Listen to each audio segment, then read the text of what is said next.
point is out on the corner, so just follow me. And air conditioning's here, so I'll follow Carl. Perfect. Okay, cool. It's all yours now, ready? So. Cool, exciting. We start that now. Do you want to chase? I love that program with the timer. All right, so my name is Rudy, and I'm from Link Northland. Some of you might have heard of Link, who Link is, what it is. We are the largest business brokerage in the world. We are also the fastest growing. So I was told I had got to do this.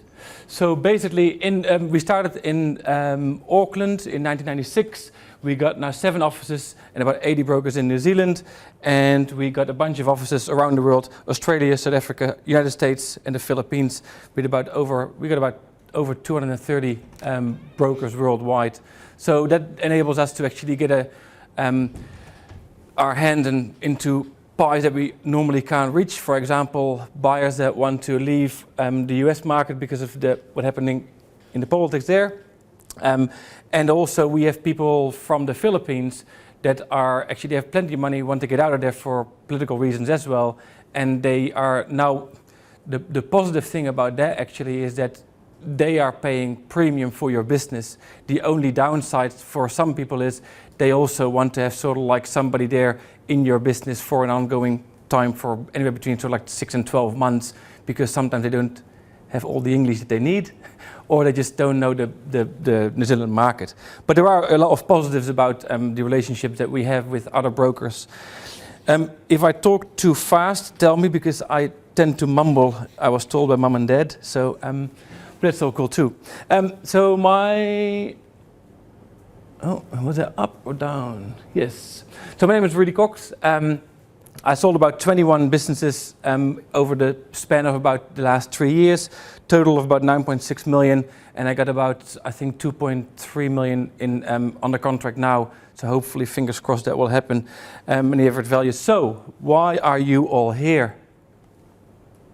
What is your business worth? And this is sort of like the picture that a lot of people have when they start the process and they come to us and, I want an appraisal for my business, and we give them the appraisal. We don't tell you what you want to hear. We tell you what you need to hear in order to actually get the best outcome. So we got to shape your expectations.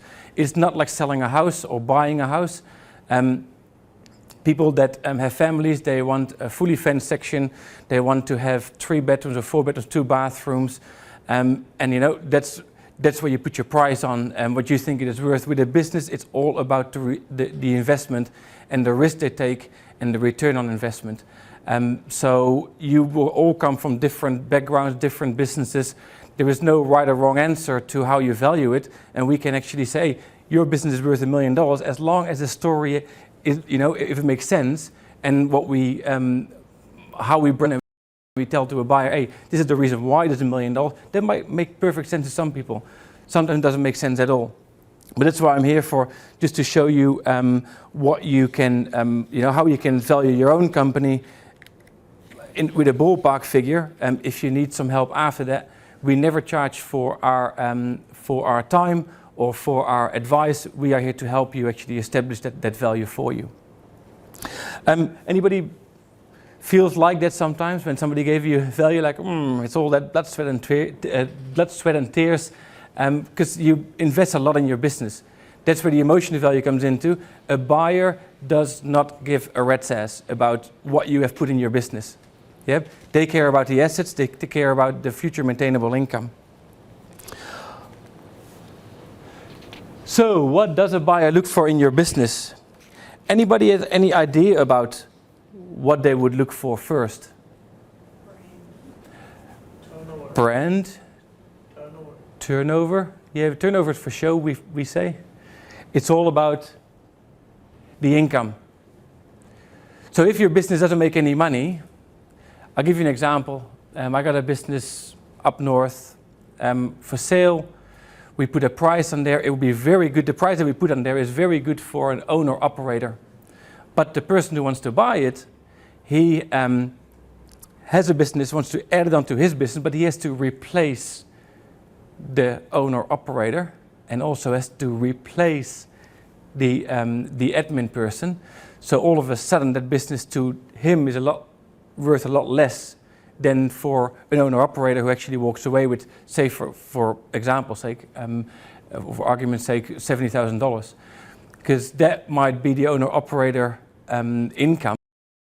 If somebody has to replace the owner-operator, that's about like, what, $40,000 or $50,000 plus the admin. Maybe it's easier to actually get out and get a job for $35,000. So income is one. Industry, what type of industry? Some industries are really desirable or more desirable than others. We stopped selling video shops for about like 2 or 3 years ago. I had one, and the only way it showed a profit, and I was a rookie, I was dumb really, but I didn't actually see that the only way they make money was because of the fluctuation in stock. So there was a lot of stock in there. He said he made about like $60,000, but he probably made about like 19. You live and learn, I guess, but that's all good. But industries, some of our industries are very desirable. At the moment, if you have a gas station in Northland, we want to hear from you. If you have a service business that makes sort of like over $150,000, we want to hear from you. If you have, if you want to sell, obviously. If you have, what was the other one? Jenny. Jenny is actually my colleague. What was another one that we? Motel leases. Motel leases. That's a shortage. So we have a lot of people that want to sell the whole freehold and business, but we don't actually want to sell. But we don't actually have people that want to sell only the lease. And it's easier to get into a lease than actually buy the lease and the freehold. Typically, people that want to, for argument's sake, to be in the motel world, people that want to buy a freehold for $3 million don't necessarily want to work in the business for a return of like $70,000 a year. That's sort of like where that, yeah. So that we do need freeholds, leaseholds. So it's industries, and then we have barriers of entry. How easy is it to establish a business from scratch for your industry? So Hazel, for you is quite hard because you have a lot of, one is knowledge. So you got knowledgeable staff. There's a lot of IP in the business. There is a lot of assets in the business because you got a lot of equipment. Hazel is from JOP, so that's that's quite a sizable business. When it comes to industry, that's where we're still trying to find now. With printing, where is that going, and nobody knows. That's another thing. But barriers of entry. If you have a Name me something. What kind of business do people have here? What kind of business do you have? Ecotourism. Tourism? So how easy would it be for somebody to do what you do? I'm actually just developing. It's a new business and I want to put something solid in the business plan. So I've got it worked out in advance. So perfect. 10 years down the track it can be sold, sort of thing. Perfect. And that's you will learn a lot from that. And we might have a discussion later on and see how we can see how you can actually grow that in there. Okay, so barriers of entry. So the easier it is, the lower the multiple of earnings is. And then we have the staff. How knowledgeable is your staff? Is your staff well trained? Do you need people that are skilled? Or can you just take them from the street and say, hey, you come work for me and that's good enough? In Northland, typically it's deemed to be pretty hard to find good staff, they tell me. I'm not sure how true that is. We are looking for another broker that can pass a drug test. And wants to work on commission. So yeah, go figure. The other one is, owner, operator, or managed. Typically when a business is managed, the multiple of earnings is higher because it's the return on investment is bigger. If you have a business that is fully automated, you got good staff in place, you have, basically you tick all the boxes here, you got a good business to sell. And I'm going to tell you how you go into what you look for. What makes your business less attractive? So it's about the work work-life balance. That's what people look for. If they don't want to have a life, they go to employment and they just get like $30,000 or $40,000 a year. But financially, it's handy if you're better off being self-employed than if you would actually get a job. I think that makes sense to everybody. Tell me if it's not.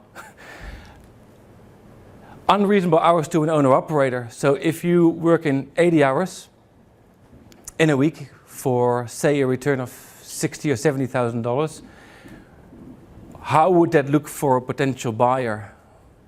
They might then want to replace half you with a staff person, which now makes your business worth less. Does that make sense? So we come to that later actually, where the perfect kind of business. Low barrier of entry. So if you are selling clothes online, unless you make those clothes yourself, you just import them from China or whatever, that barrier of entry is really low because every Joe Blog can do that. There's lots of mums actually do that on Facebook. They just make it their little page and then they sell that. That's probably a really hard business to sell. One, because it's on Facebook. That's really hard to actually carry over to someone. But also because everybody can actually start a business like that tomorrow. And untrained or unskilled staff, we just talked about that. So the blueprint for a successful business. Owner discretionary income higher than the average job. So the next point is if you got all of these, your business is probably ready to sell. If it's not, you might probably need to do some work on your business before you can sell. Yeah. So everybody knows what discretionary income is. So basically you got your bottom line and then you add back all your expenses, your personal expenses that run through the business. IRD doesn't necessarily agree with them, but we all do, I guess. So if you got your car and your car is only used 50% for the business, can they hear me? Most people deduct a lot more than they should.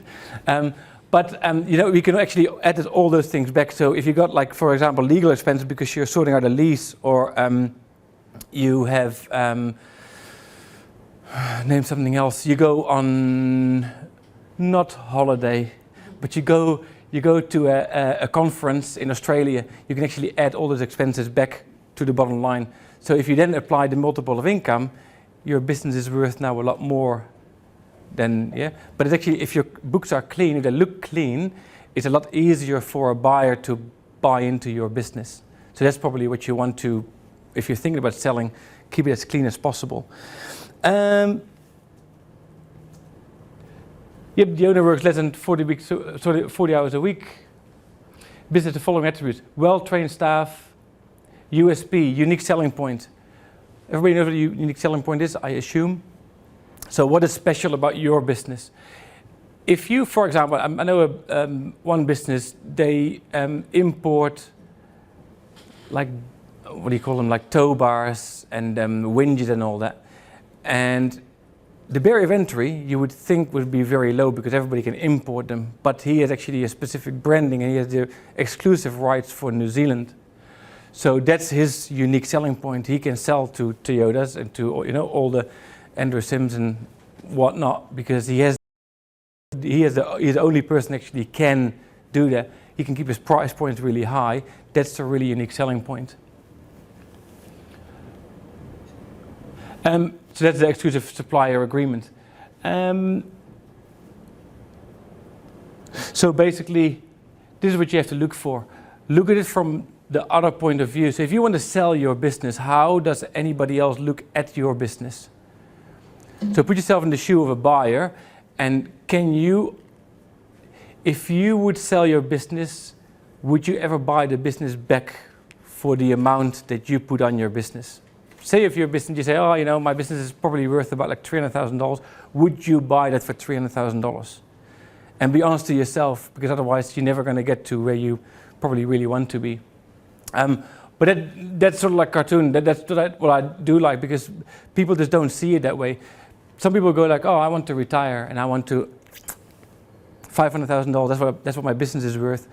But I've really seen people that put that valuation there if they made about like $50,000, and you think, hey, I'm good at selling, but that's going to be a hard task. Yep. So be realistic, and if the price is too high, if your price is too high, the outcome in the end is going to be exactly the same as when you actually be realistic about your pricing. And Jenny, you probably have the same thing. Like when often when we get people that want to sell their business and they're unrealistic, more and more we probably say like, oh, not really for us, is it? It's like we're a bit more picky with putting it on the market because it just doesn't reflect well on other businesses. So, oh, do I miss one? No, I don't miss one. I thought I missed a slide. I'm like, oops.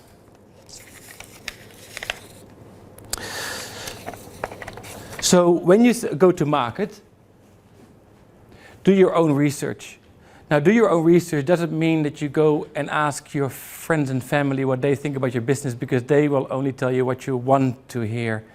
But ask, do your due diligence in go find out biz stats. If anybody here is ever thinking of going to market and you need comparable sales, I have no problems with sharing that to see where you are sitting in that market. That's our job, really. But do your own research. Talk to brokers. Talk to different brokers. Don't just talk to Link. I won't say who the other ones are, but go to more brokers than one. Pay for qualified advisors. Like I said, don't go to your family, but have an accountant, have a lawyer, and ask for all their opinions. Now, tell you, when you have a lawyer, for example, don't give them free range. Tell them what you want to do, and he doesn't have to agree with every word in the agreement. Otherwise, they're going to make changes just for the hell of it. They might not like that comment on YouTube, but I don't mind. Buy versus startup. So like I said before, what would it cost to set up your business from scratch? And what would be the benefit of actually buying your business? When you have a database, again, like Hazel for your business, it's really hard to start from scratch and be where you are. That took good old Jeff like 30, 40 years to get where he is. And you probably do better now than he did, with all respect. So sometimes you got to give the reins to somebody who, when they're retired, and you got to shove them along. It's one of those things. But how much would it cost to set up a business? Let me give you a good example, or walk you through a scenario.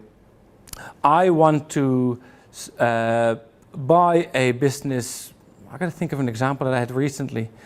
I sold a fencing business in town. The business had about $115,000 worth of assets. They were busy, but they could be busier. They were working for about 20 years. They had that same business, and the asking price was $125,000. Now, the only reason why we got the full asking price was because there was a lot of assets in that business. But we had real trouble to find the person who wanted to work outdoors, slog their ass off, to make a return of the return must have been about like $90,000 to $100,000. But you could easily see it could do a lot better. But anybody could start a fencing business as long as they had that skill of, tough skin from being outdoors in the rain, and just, the knowledge of like building a fence, I guess. Fences are, I think, harder to build than I would have thought at first. But the barrier of entry was really low. To start that business was probably about the same price they bought it for, but they bought a database, they bought a lot of clients with it, and they're doing exceptionally well at the moment with a lot of growth. And sell when your business is doing well. The biggest misconception in business sales is that people tell us, but who in their right mind, if a business goes well, why would they sell? There's a million reasons why people want to sell. They want to retire. Their circumstances change. Maybe they got a baby, or or I know a twin. They got babies. They got the circumstances change of people. They might have a death in the family where they have to look after mom and dad and they have to move back overseas. people just want to change. Sometimes people, they work in an industry for a long, long time, but they just want a change for just do something simple. They don't want to be self-employed anymore because they're so sick and tired of it. Doesn't mean it's a bad business. It just means these people have different goals and their goals changed through their life, which is completely normal.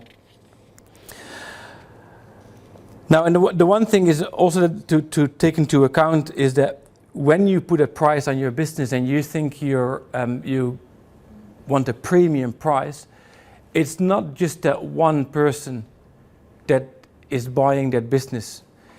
There's one person who signs a sale and purchase agreement, but that person has a spouse, husband or wife, they have legal advisors, they have a financial advisor, and if one of those people says, oh, this deal doesn't make sense, why would you pay $300,000?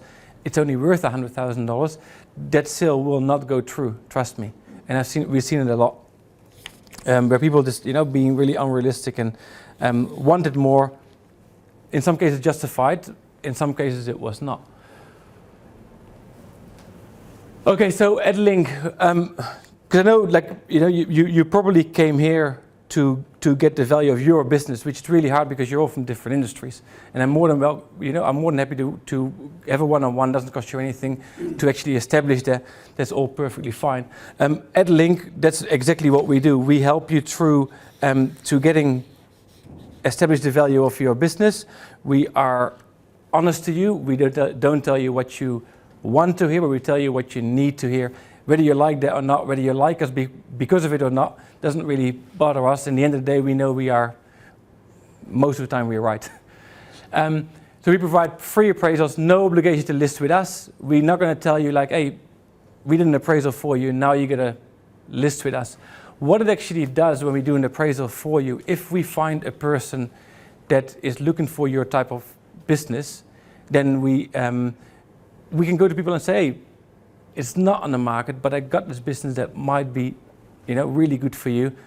Would you want to have a look at it? It happened with an automotive business here in town. They did an appraisal.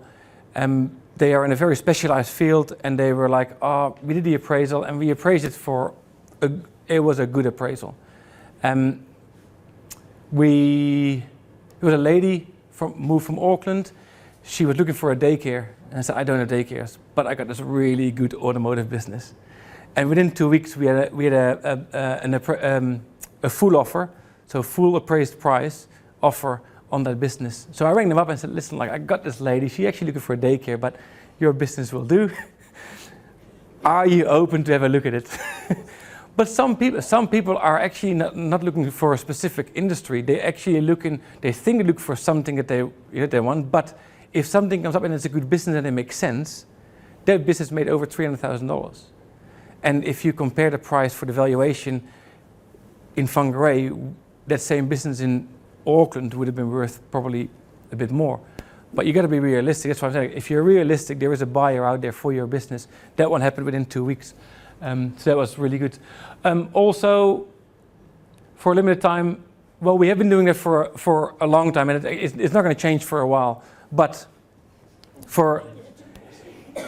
but I put in there limited time because if I got other plans. So I do want to actually have people to pay for it, and for the simple reason that you get more buy-in from sellers, and they're actually more into that process. They are more committed to the process. No admin fee, which is usually $750. No advertising fee, which is anywhere between sort of $1,000 and $3,000. No hidden fees, so we're not going to say oh, but I drove for you to Auckland to meet this buyer. Now you got to pay for the coffees and for the petrol and all that sort of stuff. So there's absolutely no cost. You're not getting a bill if you take it off the market afterwards. No problems. So how can we help you? Is if you need your appraisal for your business and you want to find out the real value of your business, 2 or 3 years P&L. That's sort of like what we normally work on. I rather have 3 years than 2 years. Depreciated schedule, that is in your full set of financials, you'll see the asset schedule. That's usually what we work on. You can actually work on replacement value, but you probably find that the taxman, if you sell for a much higher value, that they were going to tax you, I think it's 33%. I'm not an accountant, so don't take that advice. Any accountants here? No? Okay, cool. But you can ask them anyway. And stock value at cost, and a list of discretionary expenses included in the P&L. So if you do go on holiday and you want to add it back and you put it through your business, tell me, and then we'll add it back to in there. Usually I have an appraisal ready in like 48 hours. It takes probably about like 2 to 3 hours depending on the business. But that's basically it. So it is question time. I'm not sure if you have any questions. I put some slides after this so we could possibly talk about some subjects, but if you have any questions, this is a good time. Yes, no, maybe? No, that's all good. So I run a small little website to educate vendors to the process. What I found is that we're very good at finding buyers and people that want to buy a business, but we're not necessarily the best in educating vendors and shaping their expectation of what is going to happen. So for example, you list with any business brokerage, and after about you've been on the market for 9 months, and then all of a sudden you get a sale and purchase agreement, and there's small print in there, and that you never thought of, never read, because you didn't know that it was actually in the contract. So Business Sales Hub is .co.nz. That's my personal page. So that's how I profile myself, and I put questions on there, a lot of blogs on there, so people can actually just go in there and find out more information. So this blog, for example, is about I love that program. Not the Housewives, the other one. How to avoid bad business deals. So what is, how can you avoid, for example, one very basic one is, that particular one is about, what do you say? Put everything on paper. Because if it's not on paper, you can't refer back. A sale and purchase agreement is all about, it's basically a guideline. You can make changes in the due diligence process, that's no problem, as long as both parties agree to that. So timeline, for example, settlement date, for example, is 17th of May 2017. There's no problem if you change that, but if there is something in there, for example, I'm not going to sell my personal car. The personal car is on the books of the business, but I'm not going to put it in there. You want to have that on paper, because that can be a real sticky point at the end. Like, oh, but I got that car, that's mine. That's $50,000 that I paid for. So all these little minor things need to be on paper. That's how you avoid bad business deals. Oh, that's my favorite one. How long does it take to sell a business? What would you say, Jenny? How long would it be in Northland to sell a business? Sorry, how long? How long would it take to sell a business on average? Well, it really depends on the business. Yep. Motels seem to be on the market for quite a long time. Yep, can be up to 6 months. Yep. Oh, I thought a bit longer actually. Can be, it just honestly depends. My view would be that if a business is priced well, it would take 6 to 8 months. So if you're thinking about selling, don't come to us and say, oh, I want to sell and I'm planning my holiday in October. That's probably not going to happen. So you got to plan that really well. Talk to a business broker early on in the stage, because it's, we can give you some good inside information on why that is, but it's a process. It's not an event. It's not like when you buy a house or when you're a real estate agent and you want to sell a house and you build up and you market this and you spend $5,000 and you go to an auction and bang, it's sold. That's not really how it works with the business sale. Where do you advertise? Like when you're selling a house, it's like trade me in realestate.co and stuff like that. So where do businesses? So some of them obviously you wouldn't be able to advertise because confidentiality. And it might not be on the market. You don't want to freak out Some- staff or anything. Yeah, some have very descriptive headings.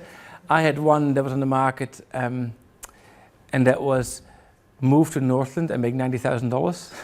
And I had so many inquiries, but when I told them what it was like, Not really, but it was just I couldn't say what the name was. And we had an instance for one of the motels in town, and it was in the market for a good couple of months, and we tried to sell a secret. But the one thing was that motel had, and I won't tell the name, but that motel had something that other motels in Whangarei didn't have. And once we put on there, this is for sale, then all of a sudden it was, oh yeah, how long did it take to get a contract? A couple of weeks. It was just like that, because people were looking for that one motel for sale. You know, selling a secret is really hard. So to come back to your question, we have a database of 17,000 people that want to buy a business. They don't all want to buy print shops.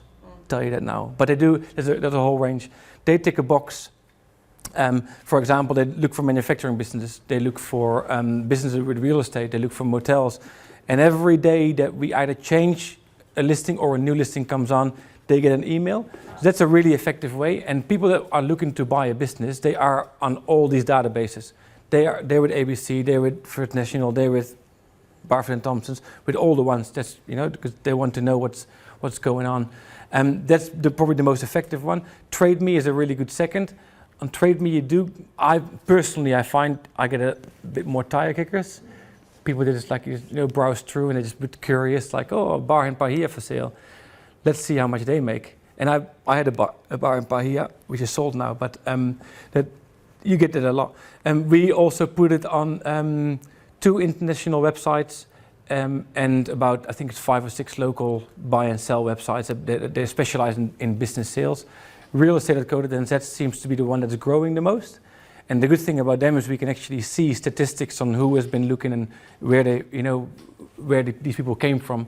That's one thing you can't really see with TradeMe, is like, where are these people that are looking for these businesses? That would be a really valuable tool if they would ever implement that. Does that answer your question? Where you? Yeah. I mean, you can go and in industry-specific magazines. It might help. Certainly, in an industry like yours, you might want to think about, like, you know, does anybody want to? All the time, you know, like in our specific print magazine, Inky Fingers, it comes up all sorts of stuff for sale. Yeah. And that's sort of like that works and that works for some industries, but it doesn't necessarily work for every industry. No. Let me see. Oh, 3 old ladies. Why baby boomers should sell now? There is a whole generation coming, Generation Y. They are really tech savvy. If you really don't want to make investment in the next sort of like 3 or 4 years, you're better off selling. These people are going to look for the Generation Y. They're going to look for businesses that have enough growth in them. They can implement their new technologies to make that business do better than it does now, and they can see that quite well. I also have been told by some Generation Yers, and I fall just outside of that thing because I didn't think that way, was that they are also a lot more picky in what they buy. Now, if you are a baby boomer, there is a really good opportunity to actually market it before there is a flood of other businesses coming on the market. It's going to be really hard to stand out with your business if there is a whole lot of other noise just there, and they are just businesses because they have to sell. They don't necessarily want to sell, and they might be good businesses. But now is actually the chance to actually still go on the market before there will be some sort of flooding of the market, I believe. The next one. These are all topics on my blog, so you can read them all back, and then you can, Oh, 1 second, one back. Most avoidable mistakes when selling. The biggest mistake when people sell, and this is when you sell privately, right? The biggest mistake is probably revealing not enough information about your business. People want, like with that one move to Northland to make $30,000, got a lot of responses. But if you don't tell what a business is, it makes the job really hard to sell that business.